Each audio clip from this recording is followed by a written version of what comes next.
దేవునికి మహిమ కలుగును గాక. హల్లెలూయా. Praise the Lord. ప్రార్థన చేసుకుని సాయంకాల సమయంలో ఆరాధన ప్రారంభించుకున్నాం. లైవ్ని మహాపరిశుద్ధుడు అని తండ్రి, దయగల దేవ, శ్రేష్టమైన ఘనమైన నామమునకు వందనాలు. ఈ సాయంకాలం ఈ రాత్రి లైవ్ని దీవించి అనేకులకు ఆశీర్వాదకరంగా మార్చుకొని ఆటంకాలన్నీ తొలగించి మీ నామాన్ని కనిపించుకుని యేసు నామములో ప్రార్థనకి స్తుతిస్తున్నాను తండ్రి. ఆమేన్. కృపామయుడా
కొన్ని నిమిషాలు దేవుని స్తుతిద్దాం. All glorify the name of the Lord. We give you all the glory and honor. Thy loving kindness is better than love.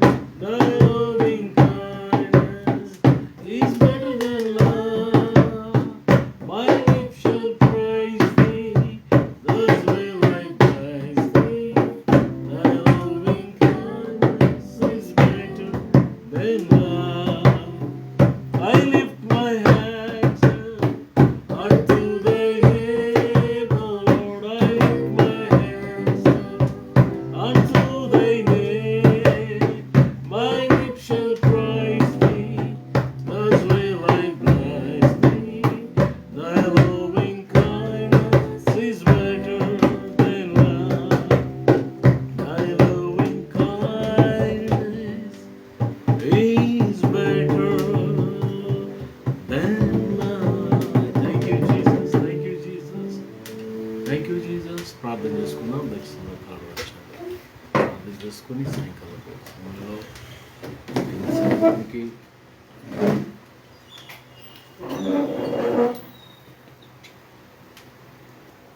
Let's pray.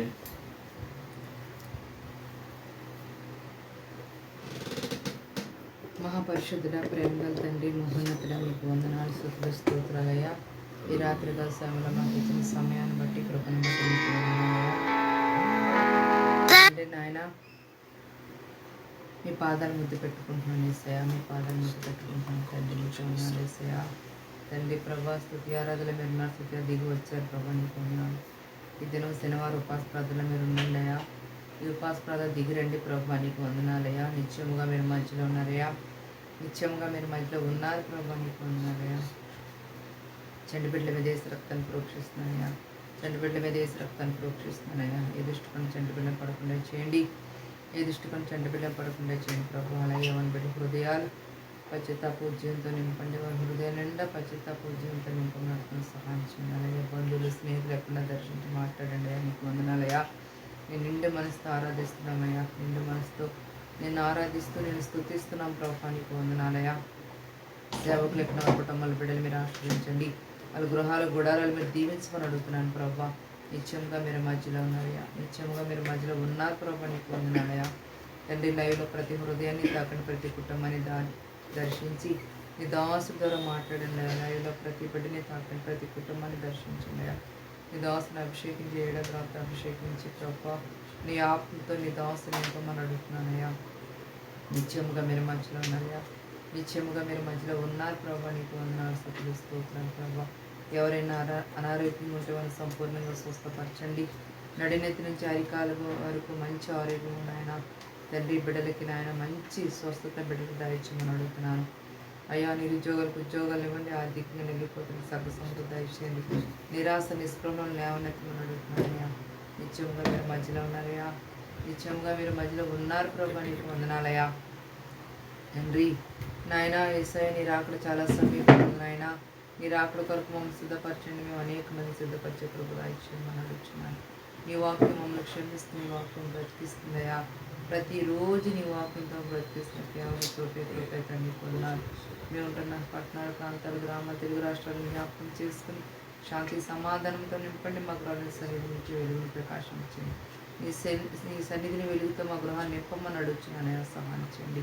నీ నామాన్ని హెచ్చిస్తున్నాం, నీ నామాన్ని గణపరుస్తున్నాం ప్రభా. నీకు వందనాలు తండ్రి. దేవా నాయన నీతి సూర్యుడా నీరెక్కడ నీలో ఉండి దాచిపెట్టండి. నీతి సూర్యుడా నీకు వందనాలు. నీరెక్కడ నీలో దాచిపెట్టండి. జరగబోయే ఆరాధనలో మీరున్నట్టు ప్రతి మందిలో ఆరాధన చక్కగా జరగాలి. వాతావరణాన్ని అనుకూలపరచండి అయ్యా తండ్రి. ఆరాధనలో మీరుండండి ప్రభా. నీకు వందనాలు స్తుతులు స్తోత్రాలు ప్రభా. అయ్యా నాయన ప్రతి చీకటి నేసంలో బంధిస్తున్నాను. ప్రతి దురాత్మ శక్తులతో బంధిస్తున్నాను. సాతాన్ని కట్టిన గోడలన్నీ మీరు కోల్చుండయా. పడితర శత్రులు లయపరచమని అడుగుతున్నాను. ప్రతి చీకటిలో బంధిస్తున్నాను. ప్రతి దురాత్మ శక్తులతో బంధిస్తున్నాను. సాతాన్ని కట్టిన గోడలన్నీ మీరు కోల్చుండయా. పడితర శత్రులు లయపరచమని అడుగుతున్నాను. నీ నామాన్ని కనపరుస్తూ నీ నామాలు హెచ్చిస్తే ప్రార్థన మీరు సన్నిధి చేర్చుకున్నాను. యేసు నామములో అడిగి వేడుకొనుచున్నాము తండ్రి. ఆమేన్, ఆమేన్, ఆమేన్.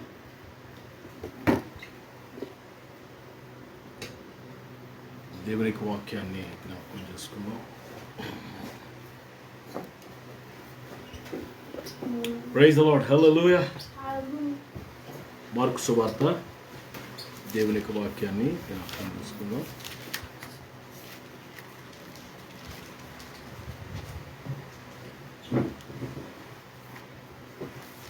మీ బైబిల్స్ ఓపెన్ చేస్తే 8వ అధ్యాయం, మార్కు సువార్త 8వ అధ్యాయము 22వ వచనం.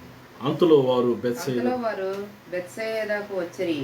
అప్పుడు అక్కడ వారు ఆయన యొద్దకు ఒక గుడ్డివాని తోడుకుని వచ్చి వాని ముట్టవలనని ఆయనను వేడుకొనిరి.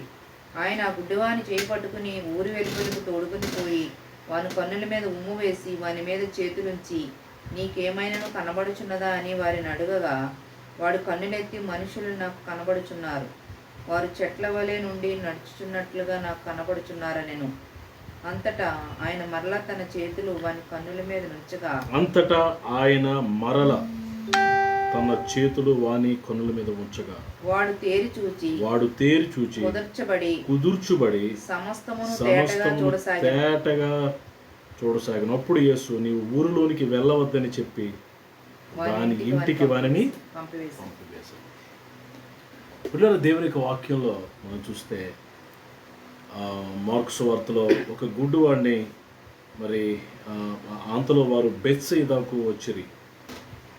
గుడ్డివాడు అంటే సాధారణంగా ఎరుకోలోనే మనకు కనబడతారు, కానీ బెత్సయిదా అనే ప్రాంతంలో కూడా గుడ్డోళ్ళు ఉన్నారు. ఓన్లీ ఎరుకోలోనైనా ఉన్నారు గుడ్డోళ్ళు? అబ్బాయి అన్ని ప్రాంతాల్లో గుడ్డోళ్ళు ఉన్నారు. ఈరోజు ప్రతి ఊర్లో ఉన్నాడు గుడ్డోడు, ప్రతి ఇంట్లో కూడా గుడ్డోళ్ళు ఉన్నారు. అదే పాస్టర్ గారు గుడ్డోళ్ళు అంటారు. అవును పిల్లరా, ఈ యుగ సంబంధమైన దేవత వారి మనోనేతలకు గుడ్డితనమును కలగజేస్తూ ఉంది. గుడ్డితనం అంటే వాస్తవాన్ని గ్రహించలేని వారిని గుడ్డివారంట. కళ్ళు ముందు అన్యాయం జరుగుతున్నా సరే ఏమి తెలియదు నటిస్తారు చూసారు, వాళ్ళు గుడ్డివాళ్ళే.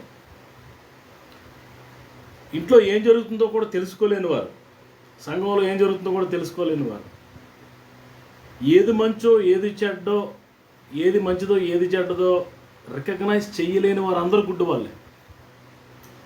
అందుకే దేవుని వాక్యం స్పష్టంగా చెప్తుంది, ఈ యుగ సంబంధమైన దేవత వారి మనోనేత్రాలకు గుడ్డితనము కలగజేసిందంట. గుడ్డితనం, బ్లైండ్నెస్. అందుకే దేవుని వాక్యంలో వ్రాయబడింది, సంఘంతో ప్రభు మాట్లాడుతూ, నువ్వు గుడ్డివాడివి, you are blind. A blind man, actually మనం సాధారణంగా జనరల్గా మనం గమనిస్తే, a blind man cannot see. Blind man cannot recognise. ఒక వ్యక్తిని చూడలేడు. A blind man, he doesn't know what is happening before him. తన ముందు ఏం జరుగుతుందో తెలియదు ఆయనకి. యేసు ప్రభువుని చూడలేని కనులు ఎవరు గుడ్డి వాళ్ళు. పిల్లరా, ఈ దినాల్లో చాలామంది గుడ్డివారు ఉన్నారు. పిల్లరా, గుడ్డివాడిని ప్రభు దగ్గర తీసుకొచ్చి ముట్టవాలని వేడుకున్నది. ఆయన ఆ గుడ్డివాడిని చేపట్టుకుని ఊరు వెలుపలికి తీసుకెళ్ళాడట. ఊరిలో నుండి ఊరు వెలుపలికి తీసుకెళ్ళి వాని కన్నుల మీద ఉమ్మూసి వాని మీద చేతులుంచి, నీకేమైనా కనబడుతుందా అని అడిగారు ప్రభు. వాడు అంటున్నాడు, మనుషులు నాకు కనబడుతున్నాయి కానీ చెట్లులా కనబడుతున్నారు అంటున్నాడు. మనుషులు ఎలా కనబడుతున్నారంటే చెట్లు వల్లే కనబడుతున్నారంట, జస్ట్ లైక్ ట్రీస్. అంతటా ఆయన మరలా ఈ మాట ఇది చాలా ప్రాముఖ్యమైనది. Again 25 చదువునా. When he put his hands on his eyes again and made him look up, he was restored. Again అనే మాట, మరలా ఆయన చేతిని వారి కన్నుల మీద ఉంచినప్పుడు వాని కన్నులు తెరవబడ్డాయంట. పిల్లల, యేసు ప్రభు వారు ఇక్కడ ఒక గుడ్డివాని కనులు తెరిచిన సన్నివేశం మనం చూస్తున్నాం. పిల్లల, ఇక్కడ 2-3 పనులు కార్యాలు జరిగాయి. మొట్టమొదటి ఏం చేశారంటే, యేసు ప్రభు వారు ఆ గుడ్డివాడిని చేపట్టుకుని ఊరు వెలుపలికి తీసుకెళ్ళాడంట.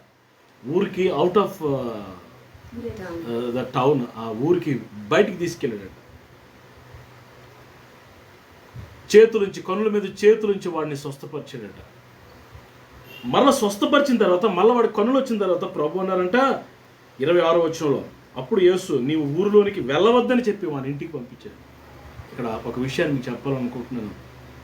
ఒక వ్యక్తి కన్నులు తెరవబడాలంటే, ఒక వ్యక్తి వ్యాధి స్వస్థపరచబడాలంటే, ఒక వ్యక్తి జీవితం మారాలంటే, ఒక వ్యక్తి బ్రతుకు మార్చబడాలంటే 2 పనులు చేయాలి. ఒకటంటే ఊరిలో నుండి బయటకు రావాలా, బాగుపడిన తర్వాత మళ్ళీ ఊర్లోకి వెళ్ళకూడదు, తన ఇంటికి వెళ్ళాలి. పిల్లరా, ఊరు దేని సాదృశ్యంగా ఉందండి? ఇక్కడ పాపానికి సాదృశ్యంగా ఉంది, చెడుతనానికి సాదృశ్యంగా ఉంది, దుర్మార్గతకు సాదృశ్యంగా ఉంది. పిల్లరా, అన్యాయానికి సాదృశ్యంగా ఉంది, అపవిత్రతకు సాదృశ్యంగా ఉంది. దానిలో నుంచి నువ్వు బయటికి, యేసు ప్రభు దానిలో నుంచి నేను బయటికి తీసుకొచ్చి నీ కన్నులు తెరుస్తాడు. యేసు ప్రభు వారు కన్నులు తెరిచే దేవుడు, హృదయాన్ని తెరిచే దేవుడు, జీవితాన్ని మార్చే దేవుడు. బ్రతుకులు మారిపోతాయి యేసు ప్రభు దగ్గరకు వస్తే. యేసు ప్రభు దేవుని వాక్యంలో వ్రాయబడింది, యేసు ప్రభు వారు ఎందుకు వచ్చాడట ఈ భూమి మీదకి? పాపములను తీసివేయుటకే మనుష్య కుమారుడు ప్రత్యక్షమైనని దేవుని వాక్యం వ్రాయబడింది. హృదయం నుంచి పాపాలు, నీ కళ్ళలో నుంచి, నీ తలంపుల్లో నుండి, నీ హృదయం నుంచి, నీ మనసులో నుండి ఆ పాపాన్ని తీసివేయడానికి He has come to take away the sin. మతాన్ని స్థాపించాడు యేసుప్రభు వారు రాలే. యేసుప్రభు వారు జీవితాలు మార్చడానికి. పిల్లరా, చెడిపోయిన వారందరినీ బాగు చేస్తాడు ఆయన. మనశ్శాంతి లేని పరిస్థితిలో ఉన్న మనుషులకు మనశ్శాంతి, శాంతి, సమాధానం అనుగ్రహిస్తాడు. వ్యాధితో, రోగంతో, బాధలతో సతమతమవుతున్న వారిని ఆయన స్వస్థపరుస్తాడు విశ్వాసం ఉంచినప్పుడు.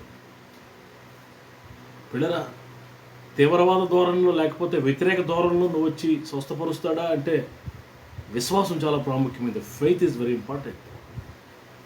ఒక వ్యక్తి మీద నమ్మకం మనకు లేకపోతే ఆ వ్యక్తిని ఎలా మనం చేరగలం, ఆ వ్యక్తితో ఎలా స్నేహం చేయగలం? ప్రభు అయిన యేసునందు విశ్వాసం ఉంచు, నీవు నీ ఇంటి వారు రక్షించబడతారు, దీవించబడతారు, విడిపించబడతారు. యేసు ప్రభు అంటే గుడ్డోనే ఒరే నువ్వు ఈ ఊర్లో ఉంటే నీ కన్నులు తెరవబడవు, ఈ ఊర్లో ఉంటే నువ్వు బాగుపడవు, ఈ పాపంలో ఉంటే నువ్వు బాగుపడవు, కమ్మిత్మని చెప్పి వాడిని ఊరికి వెలుపల తీసుకెళ్ళిపోయాడంట. అది గొప్ప విషయం అండి. నువ్వు యేసు ప్రభువు మీద ఆధారపడితే, యేసయ్యను నువ్వు ఆశ్రయిస్తే, he will take you out of the sin. పాపములో నుండి నిన్ను బయటికి తీసుకువెళ్తాడు, శాపములో నుండి నిన్ను బయటికి తీసుకెళ్తాడు. పిల్లలు మన మీద ఏర్పాటు చేస్తున్న శాపాన్ని తొలగించడానికి ఆయన శాపగ్రస్తుడయ్యాడని దేవుని వాక్యం రాయబడింది. మనల్ని స్వస్థపరచడానికి ఆయన గాయాలు పొందాడంట, దేవుని వాక్యం రాయబడింది ఈ మాట. మనల్ని బ్రతికించడానికి ఆయన మరణించాడు, ఆయన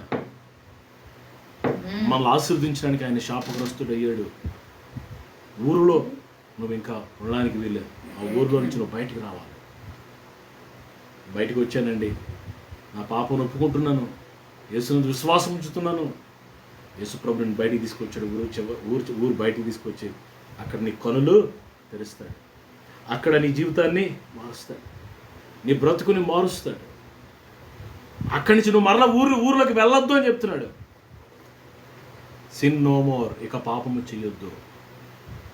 ఒక్కసారి విడుదల పొందో మరలా బంధకాల్లో చిక్కుకుపోవద్దు. ఒకసారి బయటకు వచ్చావు, మరలా దానిలోనికి వెళ్ళొద్దు అంటున్నాడు ప్రభు. వాణ్ణి తన ఇంటికి పంపించాడంట. నా పిల్లరా, ఇక్కడ యేసు ప్రభు వారికి సెకండ్ టచ్ అని రాయబడింది, మరలా ఆయన ముట్టాడంట. పిల్లరా, ఒకసారి వచ్చావు ప్రభు దగ్గరికి, స్వస్థతను సంపూర్ణంగా పొందలేకపోయావు, విశ్వాసం లేని స్థితిని బట్టి, కొన్ని కారణాలు బట్టి నువ్వు పొందలేక, మరలా ఆయన ముట్టగానే అంట కంప్లీట్ హీలింగ్ వచ్చిందంట, 100% స్వస్థ వచ్చేసిందంట అండి. మరలా నిన్ను తాకుతాడు ఆయన. ఎస్, ఒక్కసారి నిన్ను ముట్టుకుంటాడు, నీకు తృప్తి లేదు, సమాధానంలో సంతోషం, మరలా రెండోసారి ముట్టుకుంటాడు, నిన్ను బాగు చేస్తాడు, నిన్ను బలపరుస్తాడు. Is a God of miracles and wonders. Yesu ప్రభు వారు అద్భుతాలు ఆశ్చర్యకార్యాలు చేసే దేవుడు. Come and taste the Lord. ఒక్కసారి వచ్చి టేస్ట్ చే, రుచి చూడు. రకరకాలుగా చెప్తున్నారు, రకరకాలుగా మాట్లాడుకుంటున్నారు, రకరకాలుగా వస్తున్నాయి, బట్ వాట్ ఈస్ దేర్? వాస్తవం ఏంటి, సత్యం ఏంటి? వెతుకులాడాలి కదండి. వీ షుడ్ నో కదండి, వీ షుడ్ రీసెర్చ్ కదండి. ఏదైనా మన పిల్లలు స్కూల్లో జాయిన్ చేయాలంటే ఎంత రీసెర్చ్ చేస్తాము, పిల్లలు డాక్టర్ దగ్గరికి వెళ్ళాలంటే ఎంతమందిని అడుగుతాము, ఇల్లు కట్టాలంటే చాలామందిని మనం కన్సల్ట్ చేస్తాము కదా. ఏ ఇంజనీర్ మంచోడు, ఏ ఇంజనీర్ ఎలా చేస్తాడు, ఏ మేస్త్రి మంచోడు, ఇలా రకరకాలుగా మనం చేస్తాం. మరి దేవుని దగ్గరికి వచ్చేసరికి ఏ దేవుడు గొప్పవాడు, ఎవరు నిజమైన దేవుడు అని గ్రహించాలి కదండి, వెతకాలి కదండి, రీసెర్చ్ చేయాలి కదండి. నీ కన్నులు తెరవాలని యేసు ప్రభువు ఆశపడుతున్నాడు. అంటే అర్థమేంటో తెలుసా? అప్పటివరకు నువ్వేది చూడలేకపోయావో అది చూడగలిగేటట్లుగా, ఎంతవరకు నువ్వేది చూడాలనుకుని చూడలేకపోతున్నావో, ఏది కావాలి, ఏది అవసరం, నీ జీవితంలో అవసరతలు ఉంటాయి. నీకో, నీ భార్యకో, నీ బిడ్డలకో ఏదో అవసరత, నీ ఇంట్లోనో ఏదో అన్సెటిల్డ్ ప్రాబ్లం, ఏదో అయ్యో అది జరిగితే బాగున్ను కానీ జరగలేదు, అలా చూస్తే బాగున్ను కానీ చూడలేకపోయాను, ఆ కార్యం జరిగితే అనుకుని కార్యం జరగలేని స్థితిలో ఉన్నావు కదా. నీ కన్నులు తెరిచి ఆ కార్యాన్ని చూచేటట్లుగా ఆయన అద్భుతాన్ని చేస్తాడు. He wants to open your eyes. He wants to open your heart. He wants to open your riches. ఆశీర్వాదాల కొరకైన ద్వారాలు ప్రభు తెరుస్తాడు. నీ సమస్యలన్నిటి నుంచి విడిపించే మార్గాన్ని నీకు చూపిస్తాడు, ద్వారాలు తెరుస్తాడు ఆయన. వాక్యంలో రాయబడింది, యేసయ్య చేతుల్లో తాళపు చెవి ఉంటుంది. పరలోకము యొక్క పాతాళలోకము యొక్క తాళపు చెవులు ఆయన చేతులు ఉన్నాయంట. ఈ కెన్ ఓపెన్ ఎనీథింగ్. ఆయన ఎదుట మూయబడిన తలుపు అంటూ ఉండదు, ఎందుకంటే ఆయన చేతిలో తాళపు చెవి ఉంది. నీ సమస్యలకు సొల్యూషన్ ఆయన చేతిలో ఉంది.